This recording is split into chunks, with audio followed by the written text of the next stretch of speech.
ತಂದೆ ಬಗ್ಗೆ ಇರುವಂತಹ ಆಂಥಮ್ ಸಾಂಗ್ ಇದು ಅಂತ ಹೇಳಿದ್ರೆ ತಪ್ಪಾಗಲ್ಲ. ತನ್ನ ತಂದೆಗೋಸ್ಕರ ಈ ಹಾಡನ್ನ ಅರ್ಪಣೆ ಮಾಡಿದ್ದು ನಮ್ಮ ಕೀರ್ತನ ಅವರು. ಸರ್, ಈ ಕ್ಷಣ ನಿಮ್ಮ ಮನಸ್ಸಲ್ಲಿ ಏನು ಬರ್ತಾ ಇದೆ ಸರ್? ತುಂಬ ಸಂತೋಷ ಆಗ್ತಾ ಇದೆ. ಮತ್ತು ಆ ಚಿಕ್ಕ ಮಗು ಇದ್ದಾಗ ಈಗ ಎದ್ದು ನೋಡಿದಾಗ ಇಷ್ಟು ಬೆಳೆದಾಗ ನಮ್ಮ ಮಕ್ಳುಗಳು ನಮಗೆ ಈ ದೊಡ್ಡವ್ರಿಗಿಂತ ಆ ಮಗು ಇದ್ದಾಗೆ ಚಂದ.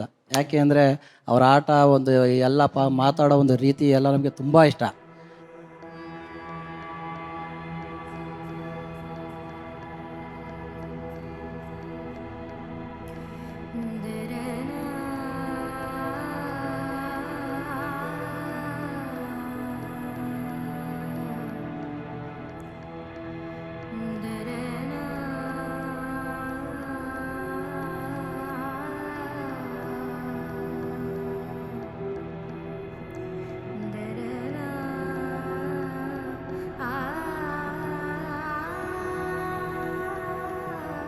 ಪ್ರತಿ ಹೆಣ್ಮಗುಗೆ ತನ್ನ ತಂದೆನೇ ಫಸ್ಟ್ ಹೀರೋ ಆಗಿರ್ತಾರೆ. ಅವ್ರ ಹತ್ರ ಕೇಳಿ ಯಾರು ನಿಮ್ಮ ಫೇವ್ರೆಟ್ ಹೀರೋ ಅಂದರೆ ಅವ್ರು ಹೇಳೋದೇ ಫಸ್ಟ್ ಹೀರೋ ಅವರ ತಂದೆ ಅಂತ ಹೇಳಿ. ಸೊ ಇವತ್ತು ಆಕೆಯ ಫೇವ್ರೆಟ್ ಹೀರೋ ಅವರ ತಂದೆಗೋಸ್ಕರ ಈ ಹಾಡನ್ನು ಡೆಡಿಕೇಟ್ ಮಾಡಿದ್ದಾರೆ. ಇಂಥ ಎಷ್ಟೋ ಹೆಣ್ಮಕ್ಳಿಗೆ ಅಂದರೆ ಅಪ್ಪನಿಗೋಸ್ಕರ ಏನಾದರೂ ಹೇಳಬೇಕು ಅನ್ನೋದಕ್ಕೆ ಒಂದು ಹಾಡನ್ನು ಕೊಟ್ರಲ್ಲ ಅರ್ಜುನ್ ಸರ್. ಸರ್ ಪ್ಲೀಸ್ ಮಾತಾಡಿ.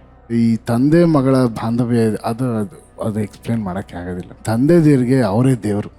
ತಂದೆಯರಿಗೆ ಅವರು ಒಂದು ನಗುನೇ ಎಲ್ಲ ಪ್ರಾಬ್ಲಮ್ಗೂ ಔಷಧಿ. ಅವ್ರ ಒಂದು ನೋಟ ಸಾಕು ಎಲ್ಲ ಗೆದ್ದುಬಿಟ್ವಿ ಅನ್ನೋಷ್ಟು ಸಂತೋಷ. ಆ ಮ್ಯಾಜಿಕ್ ಹೆಂಗೆ ಆ ದೇವ್ರು ಕ್ರಿಯೇಟ್ ಮಾಡಿದಾನೆ ಅಂತ ಗೊತ್ತಿಲ್ಲ. ಆ ಮಗಳ ರೂಪದಲ್ಲಿ ಆ ದೇವರೇ ಬಂದು ಮನೇಲಿ ಇಳಿತಾರೇನೋ. ಒಂದೊಂದು ಹೆಣ್ಮಗುನು ಆ ಮನೆಗೆ ದೇವರೇ ಮೇಡಮ್. ಆ ಫೀಲ್ ಎಲ್ಲೂ ಸಿಗೋದಿಲ್ಲ. ಆ್ಯಂಡ್ ಇದರಲ್ಲಿ 2 ಎಮೋಷನ್, ನನಗೆ ನನ್ನ ಮಗಳು, ನಮ್ಮ ತಂದೆ. ಸೊ 2 ಎಮೋಷನು ಮಿಕ್ಸ್ ಆಗಿ ಬಂದಂಥ ಈ ಹಾಡು Keerthana you sang so beautifully, so soulful. Thanks sir, thanks ನೀವು ಬಂದಿದ್ದಕ್ಕೆ. So sweet, so sweet. Arjun sir, ಒಬ್ಬರು ನಿಮಗಾಗಿ ಈ ವಿಷಯವಾಗಿ ಒಂದು ಸರ್ಪ್ರೈಸ್ ಕೊಡಬೇಕಂತ ಇದ್ದಾರೆ. ಆ ಸರ್ಪ್ರೈಸ್ನ ನೀವು ದಯವಿಟ್ಟು ನೋಡಬೇಕು. ಹಾಯ್ ಅಪ್ಪ, ಎಷ್ಟು ದಿವಸ ಆಯ್ತು ನಿನ್ನ ನೋಡಿ. ಜಾಸ್ತಿ ಮಿಸ್ ಮಾಡ್ಕೊತಾ ಇದ್ದೀನಿ. ಇವತ್ತೇನು ಸರ್ಪ್ರೈಸ್ ಅಂತ ನೋಡ್ತಿದ್ಯಾ? ನಾನು ನಿನಗೋಸ್ಕರ ಒಂದು ಸಾಂಗ್ ಪ್ಲೇ ಮಾಡ್ತಿದ್ದೀನಿ.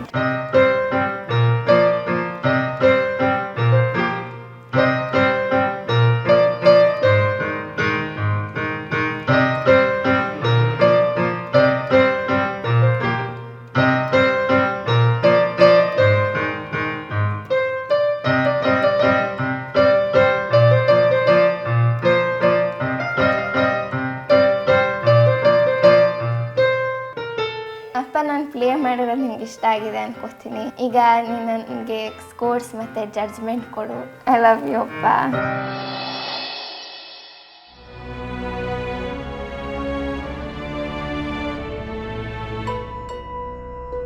Thank you.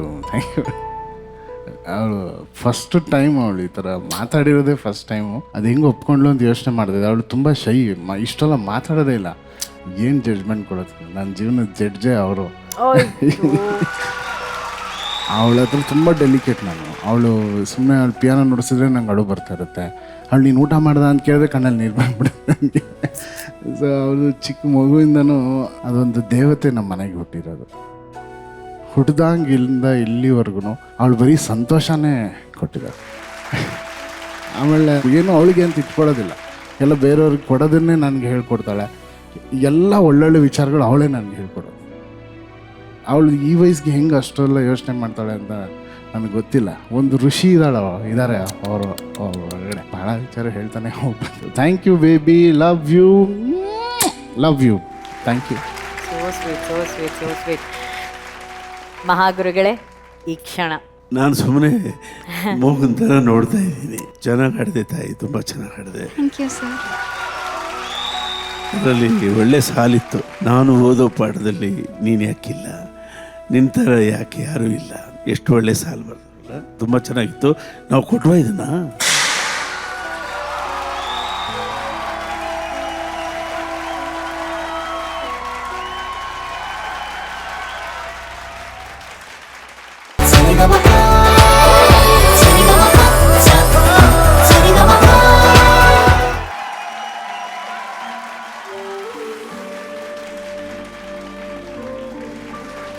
World's best dad. ಭಾಳ ಖುಷಿ ಆಗ್ತದೆ. ಓವರ್ವೆಲ್ಮ್, ನಂಗೆ ಮಾತೇ ಬರ್ತಿಲ್ಲ. Thank you so much for making me this moment very very special. Sir, ತಂದೆಯಾಗಿ ನಿಮ್ಮ ಮಗಳ ಬಗ್ಗೆ ಹೇಳಿ, ಎಷ್ಟು ಸ್ಪೆಷಲ್ ಆಕೆ? ಮಗಳು ಅಂದಮೇಲೆ ಅವಳು ಸ್ಪೆಷಲೇ. ನನ್ನ ಪ್ರೀತಿ ಮಗಳು ಅಷ್ಟೇ. ಹಾಗಂತ ಇನ್ನೊಬ್ಳು ಮಗಳು ಇದ್ದಾಳೆ, ಅವಳ ಮೇಲೂ ಪ್ರೀತಿ ಇದೆ. ಅದು ಏನಾಯಿತು ಅಂದರೆ ಗ್ಯಾಪ್ ಜಾಸ್ತಿ ಆಯಿತು ನಮ್ಮಿಬ್ಬರ ಮಕ್ಕಳಿಗೆ. ಹಾಗಾಗಿ ಇವಳ ಮೇಲೆ ಸ್ವಲ್ಪ ಪ್ರೀತಿ ಜಾಸ್ತಿ. ಇದು ಫಸ್ಟ್ ಟೈಮ್ ನಾನು ಕೇಳ್ತಾ ಇದ್ದೀನಿ, ಭಾಳ ಖುಷಿ ಆಗ್ತಾ ಇದೆ. ಈ ಹಾಡು ಅನುರಾಧ ಅವರು ಹಾಡ್ದಾಗೆಲ್ಲ ನಿಮ್ಮ ಮನಸ್ಸಲ್ಲಿ ಏನು ಓಡುತ್ತೆ ಸರ್? ಇದು ಏನು ಅನ್ಸುತ್ತಂದ್ರೆ, ಈ ಹಾಡು ಅವಳು ನನಗೋಸ್ಕರನೇ ಹಾಡ್ತಾ ಇರೋದು ಅಂತ. ಆ ಫಿಲ್ಮಿನ ವಿಚಾರನೇ ಮರ್ತೋಗಿದೆ ನನಗೆ ಇವಾಗ. ನಿಮಗೋಸ್ಕರನೇ ಹಾಡಿದ್ದು. So sweet. ಬಟ್ ಈ ಒಂದು ಹಾಡು ಅರ್ಜುನ್ ಸರ್ ಇವತ್ತು ವೇದಿಕೆ ಮೇಲೆ ಎಷ್ಟು ಮೂಮೆಂಟ್ಸ್ನ ಕ್ರಿಯೇಟ್ ಮಾಡ್ತಾನೆ ನೋಡಿ. Thank you Arjun sir. And sir, thank you so much sir, ಬಂದಿದ್ದಕ್ಕೆ, ಅವ್ರನ್ನ ಸಂತೋಷ ಪಡಿಸಿದ್ದಕ್ಕೆ. Thank you so much. Oh sweet. ಮಹಾಗುರುಗಳೇ, ನಿಮ್ಮಿಬ್ರು ಮನೆಯ ಲಕ್ಷ್ಮಿ ಅವ್ರ ಬಗ್ಗೆ ಪ್ಲೀಸ್ ಮಾತಾಡಿ ಮಹಾಗುರುಗಳೇ. ನನಗೆ ಇಬ್ಬರು ಹೆಣ್ಮಕ್ಳು, ನನ್ನ ಹೆಂಡತಿ ದೊಡ್ಡ ಮಕ್ಕಳು, ಅವಳಿಗಿಬ್ಬರು ಹೆಣ್ಮಕ್ಳು. ಆ ಥರ ನನಗೆ 200% ನನ್ನ ವೈಫೇ ಎಲ್ಲ ಕಡೆ. ಅವಳು ನನ್ನನ್ನು ಮಗು ಥರ ನೋಡ್ತಾಳೆ, ಗಂಡನ ಥರ ನೋಡ್ತಾಳೆ, ತಂದೆ ಥರ ನೋಡ್ತಾಳೆ, ಎಲ್ಲ ಥರ ನೋಡ್ತಾಳೆ. ಬಟ್ ಹೆಣ್ಮಕ್ಳಿಬ್ರು ಅವು ಚಿಕ್ಕ ವಯಸ್ಸಿಂದು ನನ್ನನ್ನು ಅಂಟ್ಕೊಂಡ್ಬಿಟ್ಟಿದ್ದಾವೆ. ನಾನು ಯಾವತ್ತೂ ಅವರನ್ನು ಸಾಕುವ, ಅವರನ್ನು ಕೇರ್ ತೆಗೆದುಕೊಳ್ಳುವ ಯಾವ ಕ್ಷಣನೂ ಬಿಟ್ಕೊಟ್ಟಿಲ್ಲ. ನನ್ನ ಮೊದಲನೇ ಮಗಳು ಹುಟ್ಟಿದ ಮೇಲೆ ಅವಳು LKGಯಿಂದ ಸ್ಟಾರ್ಟ್ ಮಾಡಿ ಅವಳು PUC ಬರೋವರೆಗೂ ಪ್ರತಿ ದಿವಸ ನಾನೇ ಕಾರ್ನಲ್ಲಿ ಅವಳನ್ನ ಕರ್ಕೊಂಡೋಗಿ ಶಾಲೆಗೆ ಬಿಡ್ತಾಯಿದ್ದೆ. ಯಾಕೆಂದರೆ ಅವಳು ನನ್ನ ಕಾರ್ ಇಳಿದು ಗೇಟ್ ಒಳಕ್ಕೆ ಹೋದ್ಮೇಲೆ ಒಂದು 10 ಹೆಜ್ಜೆ ಹೋದ್ಮೇಲೆ ಒಂದು look ಕೊಡೋಳು.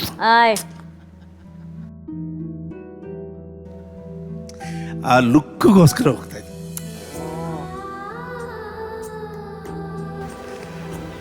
So like that.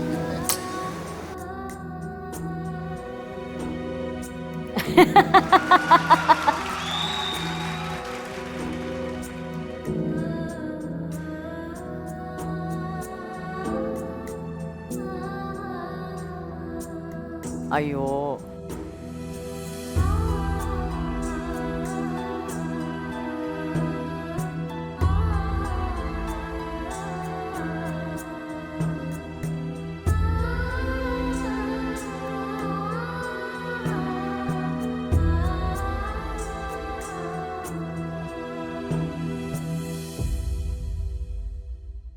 Sari ga ma pa